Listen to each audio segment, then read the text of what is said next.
क्या हो गया, रो क्यों रहे हो? मेरा कोई फोन चुरा के ले गया। और तू क्यों रो रही है? फोन चोरी की कंप्लेन लिखवाने गए थे, वहाँ से कोई स्कूटर चुरा के ले गया। मम्मी मारेगी। ऐसे कैसे मार देगी मम्मी, मैं हूँ ना। नहीं नहीं नहीं, ऐसे नहीं। आप हमारी कसम खाओ कि आप हमें पिटने नहीं दोगे। हाँ हाँ, तुम्हारी कसम, कुछ नहीं होने दूंगी तुम दोनों को। अभी क्या कहती हूँ तुम्हारी मम्मी को? तुझे पता भी है तेरे घर में क्या चल रहा है? बैठ के अखबार पढ़ रही है। क्यों, क्या हो गया?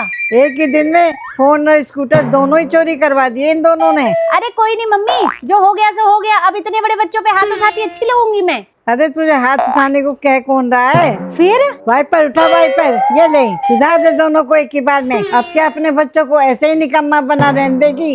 ये ले, मुझे तुझ पे पूरा भरोसा है। जब सुधार दे एक ही बार में, मार मार के।